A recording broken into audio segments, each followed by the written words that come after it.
Desde la señal de Congreso Televisión. Nosotros vamos a continuar con el evento promovido por el congresista Jorge del Castillo relacionado con el Día del Minero. Adelante.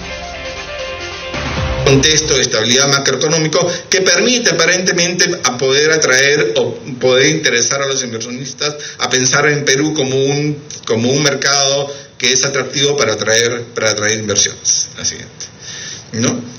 Y dentro de este contexto, la inversión ha sido un elemento importante para el crecimiento. Cuando uno divide la inversión e inversión minera e inversión no minera, estas barras representan el total de inversión, la parte azul es la inversión no minera, la parte blanca es la inversión minera, y lo que uno ve es que durante el periodo más o menos entre el 2008 al 2013, la inversión minera jugó un papel preponderante, ¿no? Incluso en el 2013 llegó históricamente el nivel más alto, 9.000 millones de dólares en un año en términos de inversión minera.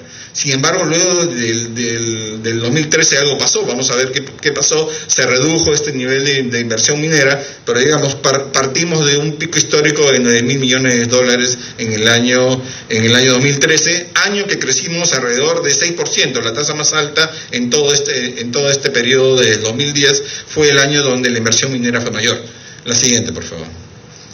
En términos de exportaciones, las exportaciones mineras representan alrededor de 28.000 millones de dólares, estamos hablando de alrededor de 2/3 de las exportaciones, y esto genera, la siguiente por favor, ingresos para el sector público, si lo vemos en la siguiente lámina, los ingresos del sector público, esto es todos los ingresos que provienen del negocio minero. Estamos hablando de alrededor de 1%, esto se ha ido cayendo desde el 2013, año en el que fue el nivel más alto, como decía, de crecimiento del PBI y de la inversión minera, ¿no? Representan ahora un 1% del PBI, que más o menos representa alrededor del 5% del total de la recaudación, ¿no?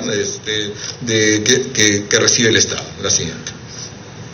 Sin embargo, a partir de 2013 han habido 3 factores que creo que han sido importantes, que han afectado a la inversión privada en general, y cuando uno ve, se cayó la inversión privada 14 trimestres seguidos, casi un poco más de 3 años.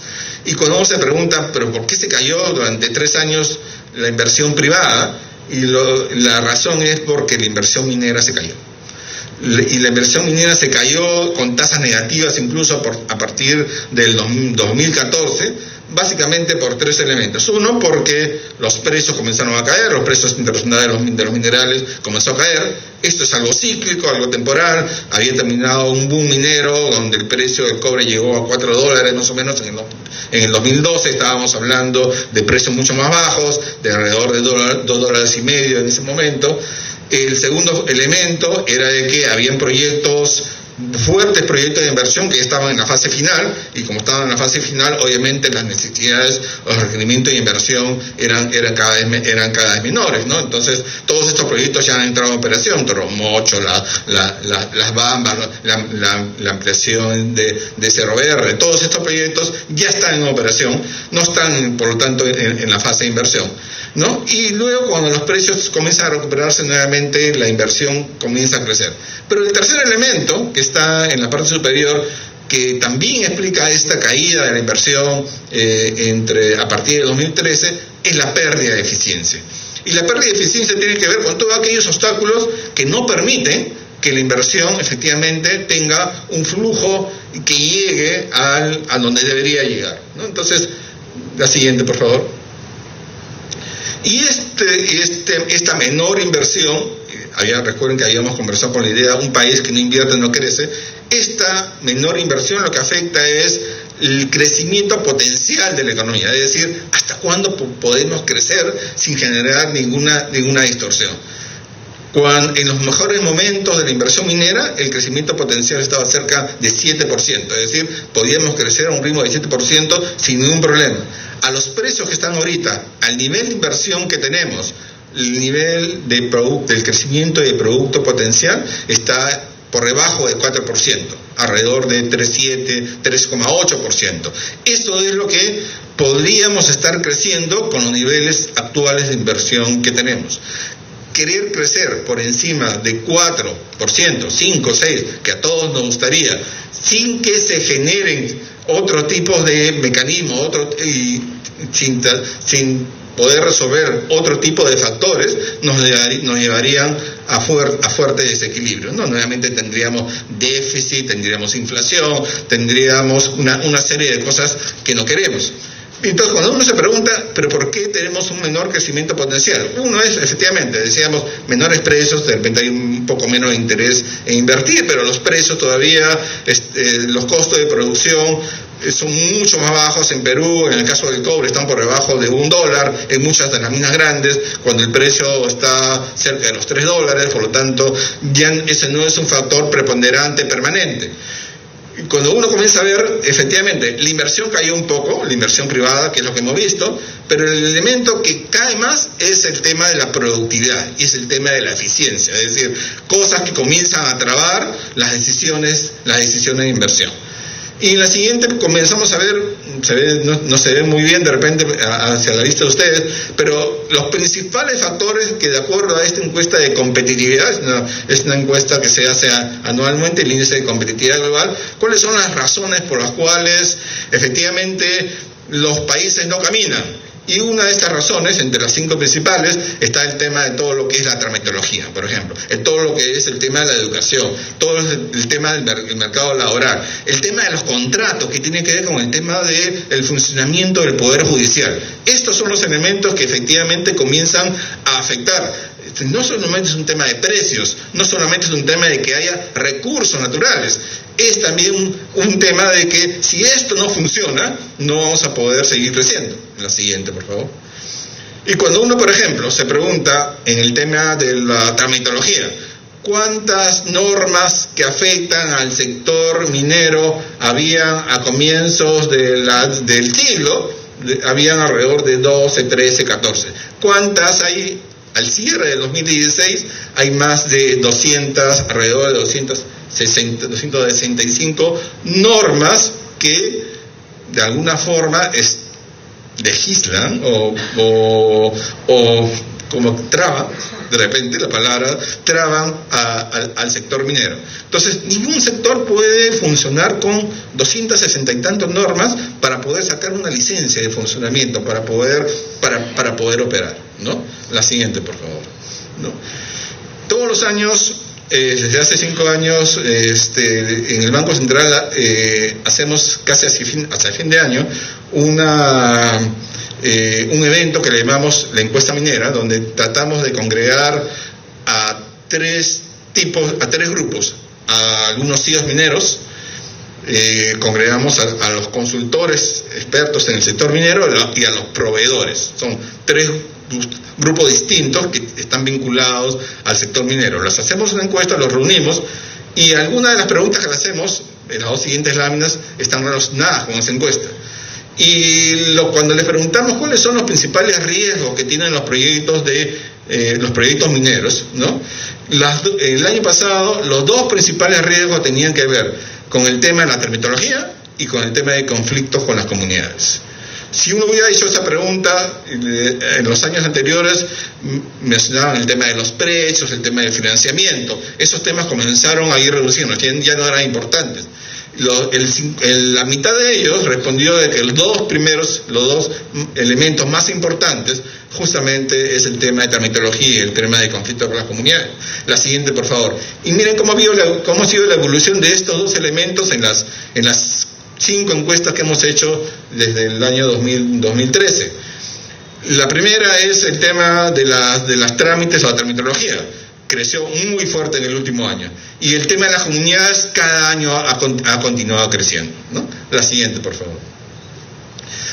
Este es un gráfico donde simplemente lo que he tratado de hacer es ver una relación entre el nivel de ingreso de los países, de las economías, y la solución a estos problemas que tienen que ver con estabilidad macroeconómica, con el tema de infraestructura, con el tema de negocio, con el tema de innovación y con el tema de acceso a tecnología. Estos 5 factores los he juntado, ¿no? Y lo hemos comparado con el ingreso per cápita de los países. Y un poco la idea es, Un país que tiene estabilidad macroeconómica, un país que no tiene los problemas de barreras de trámites, donde los negocios funcionan bien, donde tiene acceso a la tecnología, ¿qué nivel de ingreso tiene? Y lo que muestra es, en el eje horizontal, lo que se muestra es quiénes están mejor en estos 5 elementos.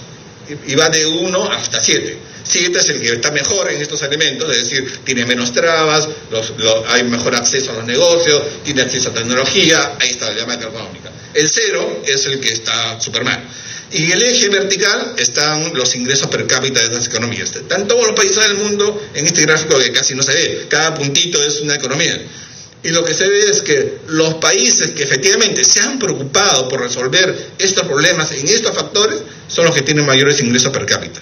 Y estamos hablando de niveles en el mayor caso de más de $100.000 per cápita al año, los países que han podido resolver estos problemas. Perú, ustedes lo ven ahí, está alrededor de 0 a 7, Perú está en 3,8, ¿no? En la posición, si uno quisiera pone un ranking, todos los países que producen algún tipo de mineral, y los comienza a rankear de mayor a menor. Los 11 países que son países mineros, que tienen mayor valor de producción que Perú, están mejor que Perú. Lo cual quiere decir que el hecho de ser un país minero no significa que uno tenga que ser un país pobre. Los países que tienen alguna tradición minera, pero que a su vez se han preocupado por resolver estos problemas, tienen mucho mejor ingreso per cápita que el Perú, ¿no? Solamente hay 2 países que tienen ligeramente un nivel de ingreso per cápita por debajo del Perú. Todos los demás están por encima. Y ya casi para terminar, si uno no se para en el 2010, esta gráfica, esta lámina, la pusimos en el 2010. En el 2010 retrocedan en la historia, teníamos una serie de proyectos de inversión en el sector minero que aparentemente se podían desarrollar en los siguientes años. Esos eran los valores, digamos, uno ve que Quellaveco en ese año se hablaba de $3.300 millones para desarrollar el proyecto de Quellaveco. En 2010, ahora estamos hablando que Quellaveco más de $5.000 millones, 8 años después. Pero son $20.000 millones, ni uno de estos proyectos ha comenzado, excepto Quellaveco, que se ha anunciado, por ahí Mina Justa, que recién también se ha anunciado. Son los únicos 2. Los otros, ningún de estos proyectos se ha comenzado. Estábamos hablando en ese momento de $20.000 millones de inversión paralizada, de inversión que no se dio por una serie de problemas que tienen que ver mucho con lo que hemos visto, estos 5 factores que les mencionaba anteriormente. Ahora, pero $20.000 millones, ¿qué son? Estábamos hablando, en ese momento el PBI de Perú era $150.000 millones. $20.000 millones, estábamos hablando de más de 10% del PBI. Si estos proyectos se desarrollan en 5 o 6 años, estamos hablando alrededor de $4.000 millones por año de inversión. $4.000 millones por año de inversión con un PBI de 150 en ese momento, es como si hubiéramos dicho de que el país ha crecido 2 puntos menos de PBI por no haberse desarrollado estos proyectos. Ese es simplemente lo que hemos perdido y todavía no sabemos si se van a desarrollar la mayoría de ellos. Esto es lo que tenemos para el siguiente año. Para el siguiente año tenemos una serie de anuncios de proyectos de inversión, casi $28.000 millones, la mitad son mineros, lo ven en la primera parte, Quellaveco, no, Mina Justa, Michiquillay, Zafranal, no, Pampa del Pongo, esperemos que sí comience a desarrollarse, pero digamos, son $14.000 millones en proyectos de inversión, que esperemos que no le pase lo mismo que le pasó a los $20.000 millones del año 2010.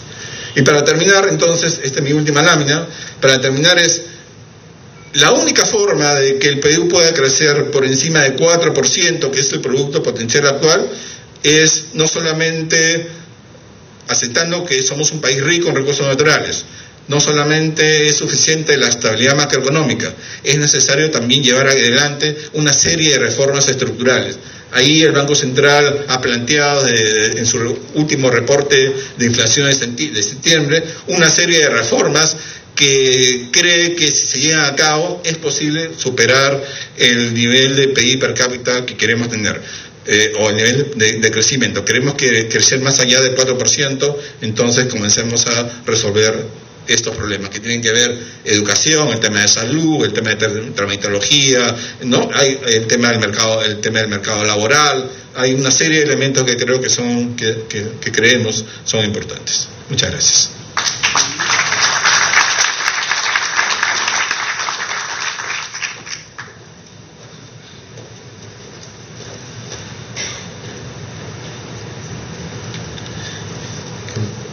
Solamente voy a terminar un comentario, señor Loyola. Yo creo que todo el auditorio coincide en el casi 80% de lo que dice. Sin embargo, todos los mineros creemos que se puede hacer más con mejor política. Y todos los mineros creemos que con un mejor gobierno hubiéramos podido evitar este problema que tenemos hoy día. Un mejor trabajo con la pequeña minería, con el tema de formalización, esto ha sido un problema no solamente explicable con precios, ha sido un problema de peruanos no poniéndonos de acuerdo de cómo sacarle provecho a nuestros recursos. Gracias. Tenemos la presentación del señor Jaime Gálvez. Jaime Gálvez tiene un grado de economista en la Universidad Católica y es actualmente director general de promoción y sostenibilidad minera. Jaime está relacionado con el sector de algunos años ya, ha sido director de desarrollo sostenible en Goldfield, ha sido gerente del Fondo Minero Antamina y ha sido director ejecutivo de Fondo Empleo. Muchas gracias.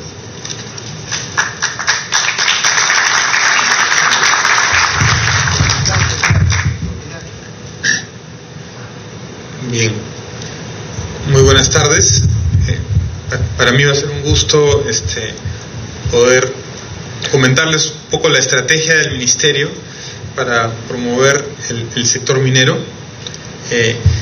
En primer lugar, esta es un poco la visión que tenemos desde el Ministerio, que estamos actualmente a través de un grupo conformado por empresas mineras, sociedad civil y autoridades del Estado revisando, pero que actualmente es la visión que tenemos vigente.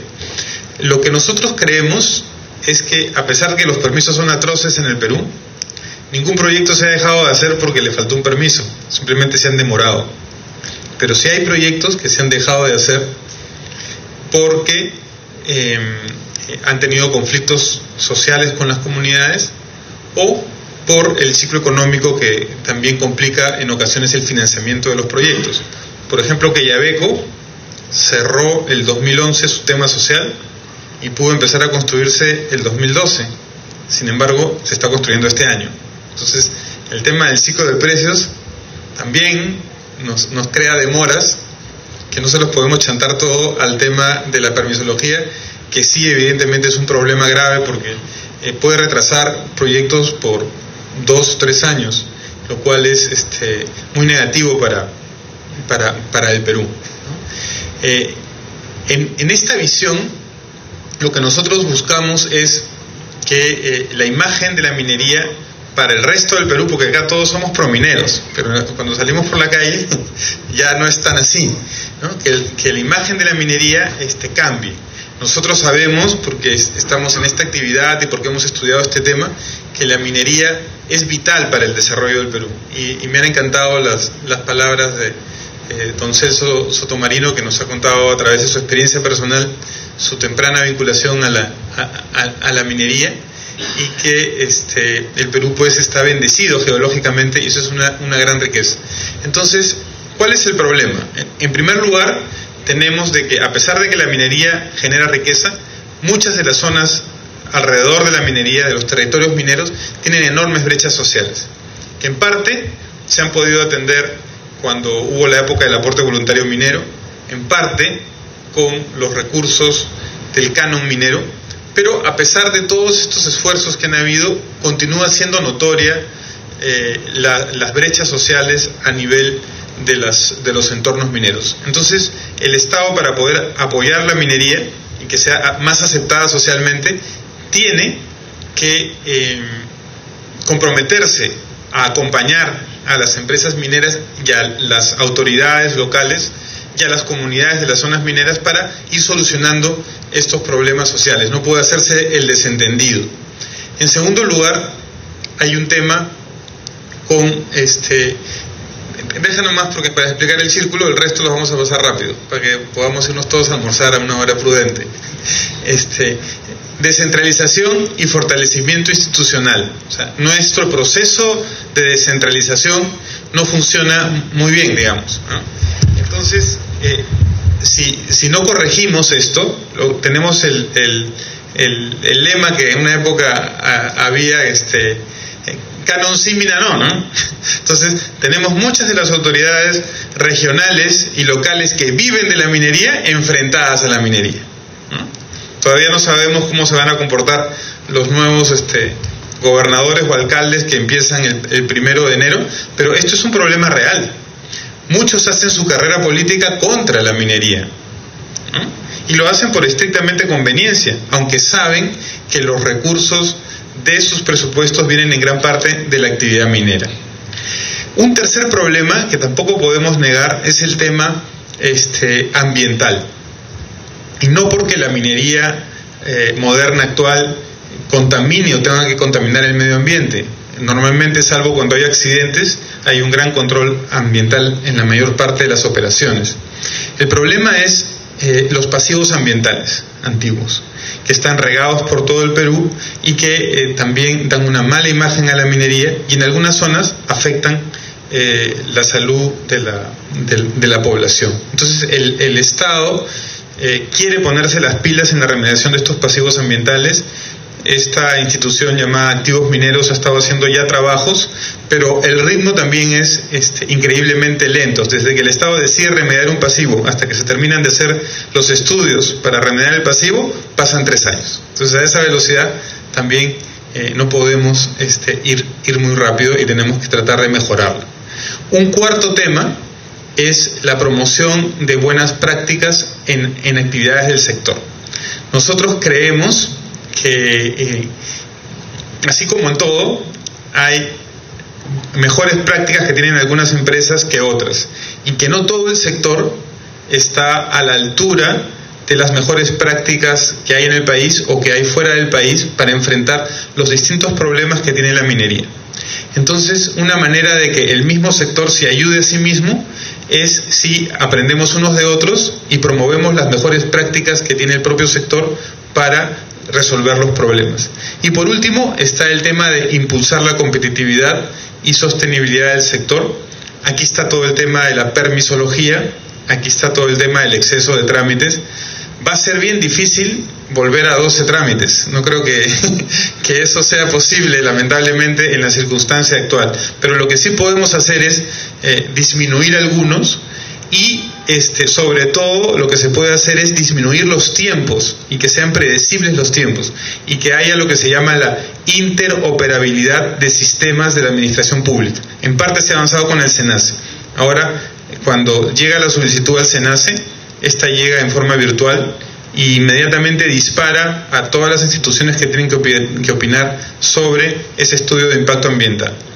Entonces, este esquema del SENACE es un avance, está por salir esperemos que para fin de este mes, una actualización del reglamento de procedimientos mineros, que también va a ayudar a agilizar un poco los trámites. Ahora sí, podemos ir rápido, un poco ya les he comentado, avance nomás, avanza.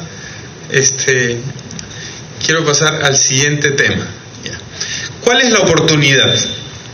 Digamos, además del litio, que nos comentaron antes, que es muy importante, en general, en el Perú, a pesar de ser polimetálico, y hay que tratar de seguir siendo polimetálicos, el cobre es el que está marcando un poco la pauta, que es la mitad de la producción actual en valor de la minería, y es el 70% de nuestra cartera de proyectos de inversión actual está en cobre. La gran oportunidad que también beneficia al litio está dada por el tema de, en general, los autos y los camiones eléctricos, que en el mundo todos los países y todas las industrias automotrices están en una competencia muy exigente por dominar el mercado de los vehículos eléctricos.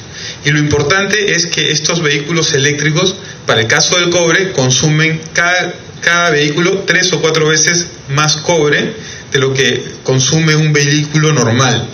Entonces, las perspectivas de la demanda del cobre en una economía mundial que se va hacia los vehículos eléctricos y que va abandonando poco a poco los combustibles fósiles por el tema del cambio climático, es una oportunidad de negocio para el Perú, para Chile, para los países que tienen enormes recursos de cobre en su geología, ¿no?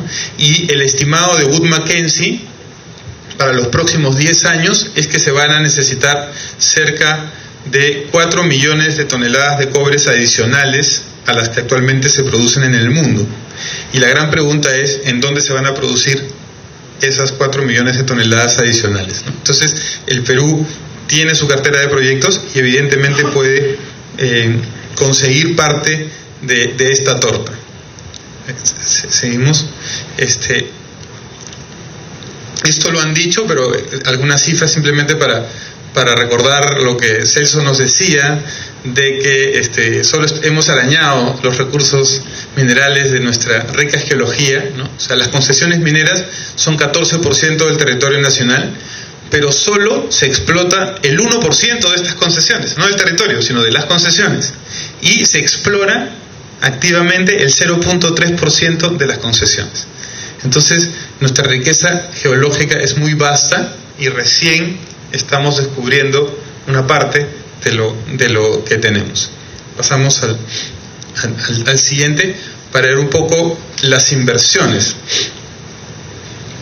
Por los desfases que tiene la vida política, resulta que en el gobierno de Ollanta Humala es donde más ha habido inversión minera. Pero es que por lo que demoran el trámite, es que el que siembra hoy la minería lo va a cosechar el próximo gobierno o el subsiguiente. Entonces, vemos ahí de que las inversiones se disparan a partir del 2011 hasta el 2015 y caen a partir del 2016. Este año debemos empezar con estos nuevos proyectos que se han activado y que voy a pasar a comentar. Va a haber un ciclo positivo de inversiones que esperamos se pueda mantener varios años. Pasamos un comentario sobre el tema el autogol que nos hemos hecho con que no hayamos renovado todavía, ojalá que eso se solucione, la devolución del IGB para las exploraciones mineras. Lo importante es de que en los últimos 10 años, bajo este sistema de incentivos, se han firmado compromisos de exploración por casi $1.000 millones, y la exploración son 115 contratos de inversión en exploración por casi $1.000 millones, y el costo para el Estado, más o menos estos $1.000 millones, se ha invertido efectivamente la mitad, y el costo para el Estado ha sido de $90 millones. Pero vamos a ver lo que el Estado ha ganado en la siguiente lámina. En la siguiente lámina, lo que hemos ganado es estar dentro de los 5 principales destinos a nivel mundial de exploración minera, con datos del año pasado, con el 7% de la inversión en exploración minera global, y hemos ganado de los proyectos que están ahora avanzados en nuestra cartera de proyectos.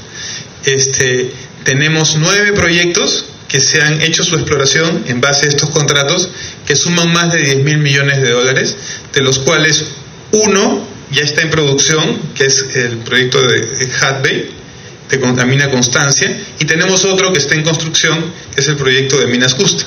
Entonces, solamente con los impuestos que Hudbay está aportando al Estado, o Minas Justas va a aportar al Estado, se paga varias veces el costo tributario que puede tener este mecanismo de apoyo a la exploración.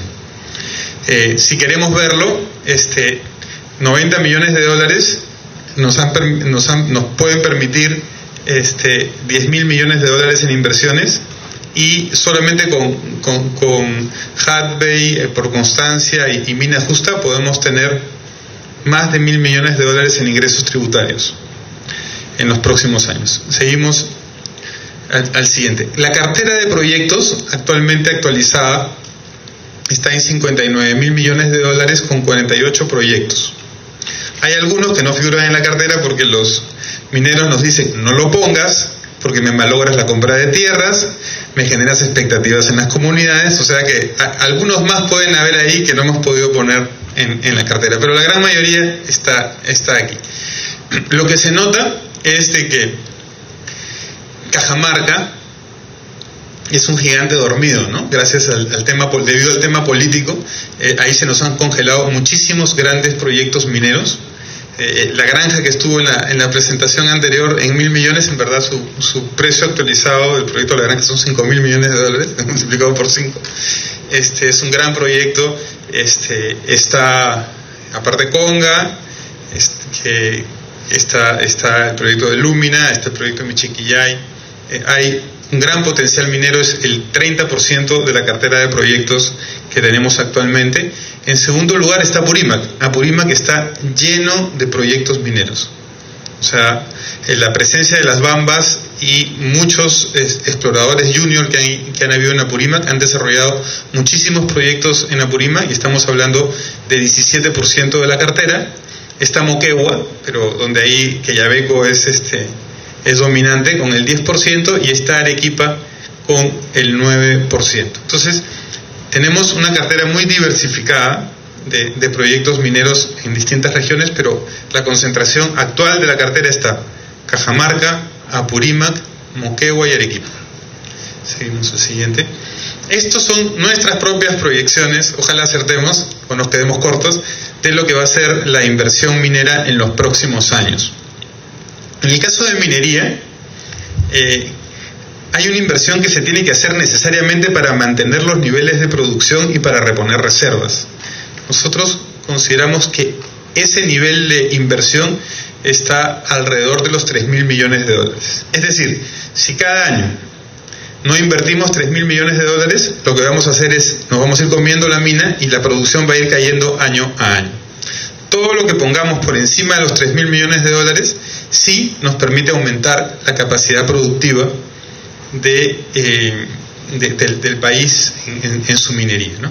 Para este año estamos estimando en 4.800 o 900 millones de dólares cerrando la inversión, con lo que viene siendo, ya estamos casi en 3.800, 3.900, creemos que no va a haber problema de cerrar el año con los 4.800, 4.900 millones de dólares. Para el próximo año estamos estimando en 6.000 millones de dólares la inversión. Ese incremento de 1.100, 1.200 millones de dólares adicionales es importante porque, como en general la inversión privada no está creciendo mucho, explica la mitad del crecimiento esperado de la inversión privada del próximo año, el crecimiento de la minería. Y las cifras del 2020-2021, que están alrededor de los 7.800 y 8.000 millones de dólares, sí hay que pelearla a pulso, digamos. O sea, hasta el 2019 los proyectos nos llevan esos números, pero para lograr las cifras de inversión del 2020 y 2021 tenemos que seguir sacando proyectos nuevos de la cartera. Y eso lo vemos un poco en el siguiente gráfico. Este año, a pesar de todo, ha sido un gran año para la minería porque se han iniciado la construcción de 6 proyectos este año por un total de 8.880 millones de dólares. Entonces, eso nos garantiza, digamos, una dinámica bien interesante para todo el sector, ¿no? Los principales son la ampliación de Toromocho, Quellaveco y Minas Justas, pero también los otros son interesantes, los relaves